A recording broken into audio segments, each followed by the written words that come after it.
Hi, and welcome back. This is week 11, video number 2. And in this video, we're going to start talking about the strategies for actually writing the content of your memo or your letter. So last video, we looked just at format, how you actually set up your page, and the different rules that you need to follow in terms of formatting. This video, we're going to talk about how you actually build the content of a letter or a memo. And the strategy for writing the content of a memo or a letter really depends on the situation. Every situation that you have at work can be boiled down to one of three. Either you're giving good news that's going to please the person who's reading it, you're giving neutral news, information that's not going to make somebody happy but not going to make somebody upset either, or you're giving bad news, information that's going to cause an emotional reaction in the person that's reading your memo or your letter. Depending on the situation, we're going to use different strategies. The first strategy that we're going to talk about is the easiest one, and this is called direct strategy. We use it when we're delivering good news or neutral news. So information that'll please or excite the person who's reading our communication, or information that's not going to make somebody feel one way or the other, that's simply passing along information. When you're writing up good news or neutral news pieces of information, you want to use the following strategy. In the first paragraph, you want to state the good news or the neutral news directly. So no beating around the bush. You want to just come out and deliver the information that you need to provide. In paragraph number 2, you're going to provide any additional information that's required. So this is where you would include details. So there might be dates by which people have to do a certain thing. There might be telephone numbers to call. There might be file numbers to look up. Any sort of details that support the actual good or the neutral news that is required. And in paragraph number 3, you're going to end with what they call a goodwill close. And a goodwill close is simply a little paragraph that expresses appreciation or lets the person that you're writing know how to contact you if they have any additional questions or need more information. The easiest way to sort of work through the direct strategy is to think about or actually look at pieces of information that you've received that are giving good news or that are giving neutral news. So for example, when you were accepted to Niagara College sent you a direct strategy letter letting you know that you had been accepted into the program. I don't actually have a copy of the acceptance letter in front of me, but I know that it follows the direct strategy format.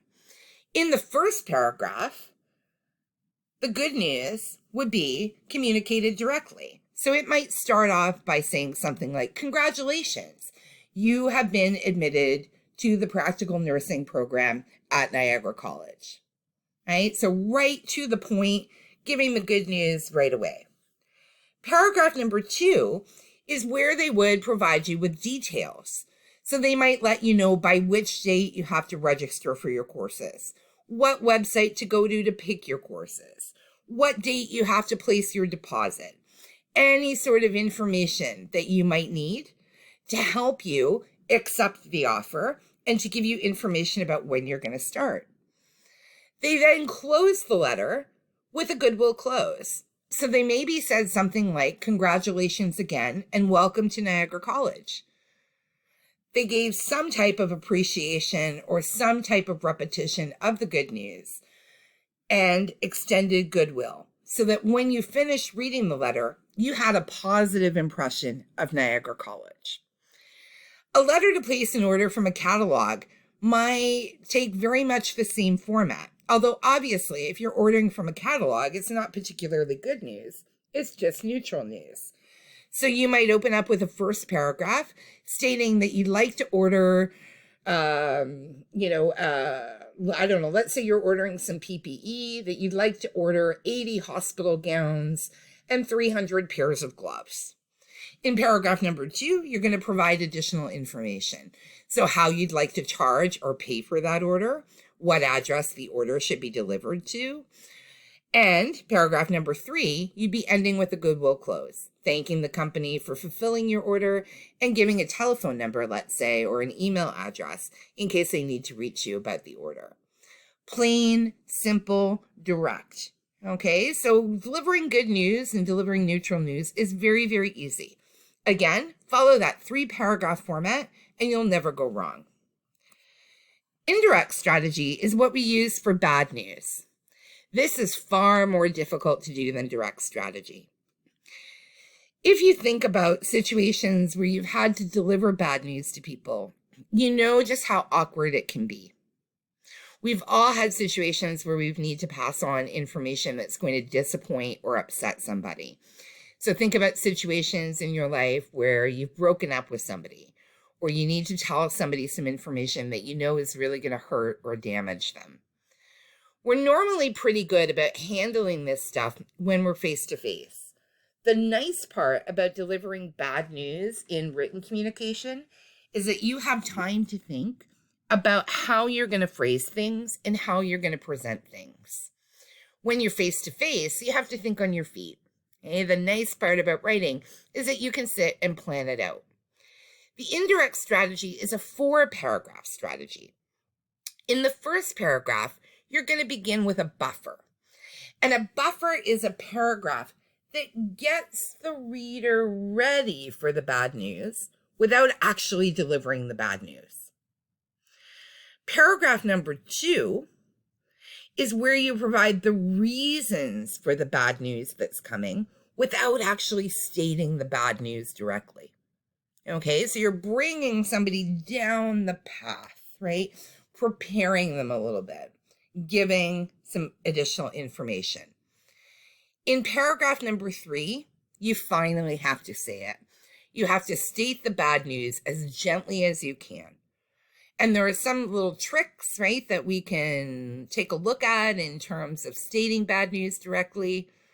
Always remember to talk about things rather than people. And when we actually go through some examples, I'll give you an example of that. In paragraph number 4, you're also going to provide a goodwill close, and you're going to offer an alternative if there is an alternative available. An example of a bad news letter would be a college rejection letter.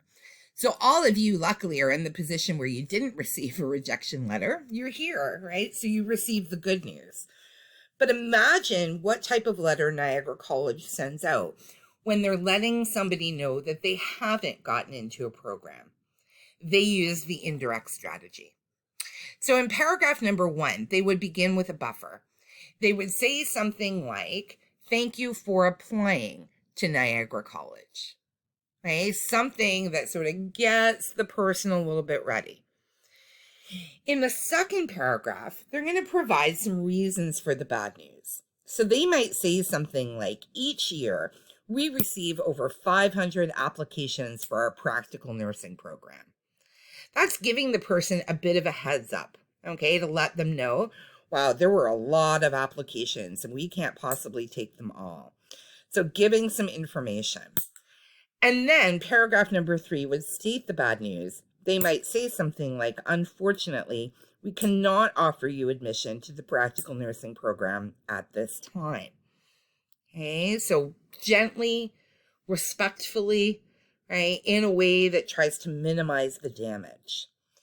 In paragraph number 4, they're going to end with a goodwill close. So they may, again, thank the person for applying.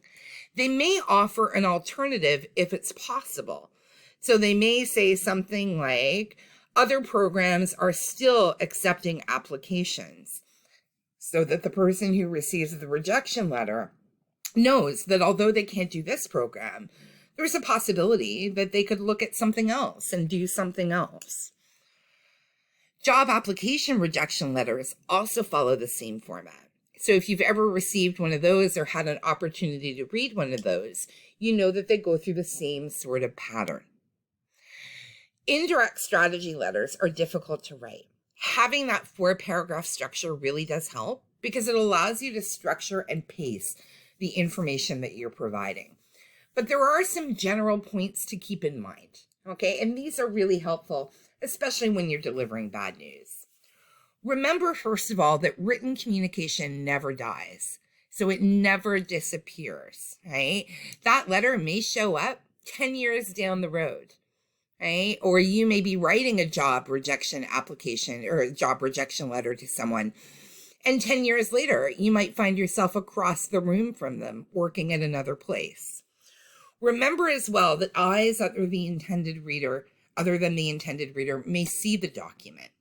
Okay, so somebody may share the information, show their friends and family, show other people that they're working with the document. So you want to think about who else is going to see it. Your professional reputation is on the line when you're writing. You want to put yourself in the reader's shoes, especially when you're giving bad news. How would you like to get this information?